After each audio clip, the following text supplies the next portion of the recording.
और ऐसी स्थिति में अगर उस दिन हम रेल भी रोकेंगे और रोड भी जाम करेंगे, चक्का जाम करेंगे, प्रशासन को पहले हमने सूचना दे दी है। हम माननीय विधायक लोकप्रिय हैं क्योंकि वो व्यापारी हैं, बिजनेसमैन हैं, तो जहाँ उनका बिजनेस चलेगा वहाँ पर वो जाएंगे, जहाँ उन्हें वोटें लेनी होंगी या किसी प्रकार का बिजनेस विकास कार्य तो मुझे देखने को नहीं मिला कि कहीं पर एक खंभा भी लगा हो। मसला ये है कि वहाँ प्राचीन समय से जो है रेलवे क्रॉसिंग खुली हुई थी, जो भीरा और पलिया के मध्य में ग्राम सभा मटहिया पड़ती है, दौलतापुर है और बुझवा है। उन क्रॉसिंगों को रेलवे प्रशासन द्वारा बंद कर दिया गया है।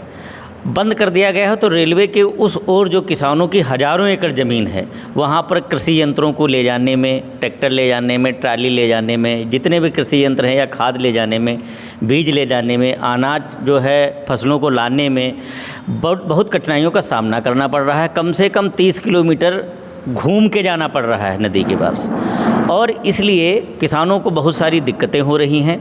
जो दूरी 50 मीटर की है, हाँ, उसको तय करने के लिए 30 किलोमीटर चलना पड़ रहा है। बिल्कुल चलना पड़ रहा है, बिल्कुल चलना पड़ रहा है। और इसके लिए प्रशासन से हम लोगों ने पूर्व में भी संबंधित एसडीएम को, जिला प्रशासन को और रेलवे प्रशासन के उच्च अधिकारियों को कई प्रार्थना पत्र दिए, ज्ञापन दिए, और पूर्व सूचना के क्रम में 24 जनवरी 2026 को हम लोगों ने वहाँ पर धरना प्रदर्शन भी किया था। उसके बाद प्रशासन द्वारा हमें 10 दिन का समय दिया गया था कि इनको खोल दिया जाएगा, और पहले से रेलवे प्रशासन को सूचना नहीं थी, इस कारण बातचीत नहीं हो पाई है। उस समय सीमा के बीतने के बाद भी मैंने पत्र दिया कि समय सीमा बीत गई है, लेकिन अभी तक कोई कार्रवाई नहीं हुई है। फिर हमने सूचना दी कि अगर ये कार्रवाई नहीं होती है तो 15 अप्रैल से हम अनिश्चितकालीन धरना प्रदर्शन करेंगे। उसी पूर्व सूचना के क्रम में शांतिपूर्ण से 15 अप्रैल से हमारा धरना प्रदर्शन चल रहा है। क्षेत्रीय विधायक क्या का कोई हस्तक्षेप नहीं है? भाई वो भी जनता के विधायक हैं, लोगों के लिए दुख सुख में देखे जाते हैं, लेकिन पूरे इस प्रकरण में उनका कहीं नाम नहीं आ रहा है। हाँ, अभी तो कोई उनका हस्तक्षेप नहीं है। हम माननीय विधायक लोकप्रिय हैं क्योंकि वो व्यापारी हैं, बिजनेसमैन हैं, तो जहाँ उनका बिजनेस चलेगा वहाँ पर वो जाएंगे, जहाँ उन्हें वोटें लेनी होंगी या किसी प्रकार का बिजनेस विकास कार्य तो मुझे देखने को नहीं मिला कि कहीं पर एक खंभा भी लगा हो विकास के कारण पर। लेकिन बाकी वो लोकप्रिय हैं क्योंकि पैसा है उनके पास, तो लोकप्रिय हैं वो। किस तरीके से धरना प्रदर्शन चल रहा है, संख्या बल का, और आने वाले समय में अगर मांगे पूरी नहीं होती तो क्या रूपरेखा रहेगी?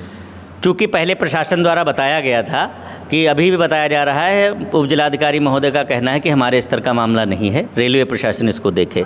रेलवे प्रशासन के एक जो है अधिकारी मैलानी में हैं, सहायक मंडल इंजीनियर, लेकिन वो अभी तक वहाँ पर नहीं पहुँचे हैं, और उनके स्तर का अगर मामला नहीं है तब भी चूँकि वो मजिस्ट्रेट हैं संबंधी और सहायक मंडल अधिकारी भी हैं, तो अपने स्तर से किसानों की समस्याओं को देखते हुए उसको खोलने की स्वीकृति के लिए वो शासन को भेज सकते हैं, संबंधित मजिस्ट्रेट हैं। लेकिन अभी तक ऐसी कोई कार्रवाई नहीं हुई है। हमारा जो धरना प्रदर्शन आपने बताया चल रहा है वो क्रमिक चल रहा है। हमारे पर डे 10 से 20 लोग वहाँ पर बैठते हैं, शांतिपूर्वक धरना चलेगा, और वहाँ रुकते भी हैं रात में रुकते हैं। दूसरी टीम जब आ जाती है तब पिछले दिन की टीम वहाँ पर जाती है। कब तक चलता रहेगा ये? अभी तो अनिश्चितकालीन धरना प्रदर्शन है, और 1 मई की जो बात है विशाल धरना प्रदर्शन की, वो ख़त्म करने की बात नहीं है। वो बात इसलिए कि हमारा 1 मई को मजदूर दिवस होता है, और इस अवसर पर लखनऊ में एक बहुत बड़ा हमारा कार्यक्रम होता है। पूरे उत्तर प्रदेश के लोग वहाँ पर आते हैं। अगर हमारा 30 तारीख तक 29 तारीख तक निस्तारण नहीं होगा तो हम लोग उस कार्यक्रम को स्थगित करके, और 1 मई का जो कार्यक्रम है वो उस धरना स्थल पर किया जाएगा, जहां उत्तर प्रदेश के समस्त पदाधिकारी वहां पर हमारे आएंगे और विशाल आंदोलन होगा। और ऐसी स्थिति में अगर उस दिन हम रेल भी रोकेंगे और रोड भी जाम करेंगे, चक्का जाम करेंगे, प्रशासन को पहले हमने सूचना दे दी है। फिर उस दिन हमको ये ना बताया जाए कि रेलवे प्रशासन को सूचना नहीं थी, वो अधिकृत अधिकारी नहीं आए। जिसको अधिकारी के साथ मीटिंग करनी हो, रोज़ चल रहा धरना, अधिकारी आए वहाँ पर वार्ता करें किसानों से। अभी तक रेलवे प्रशासन का कोई व्यक्ति वहाँ पर नहीं पहुँचा है।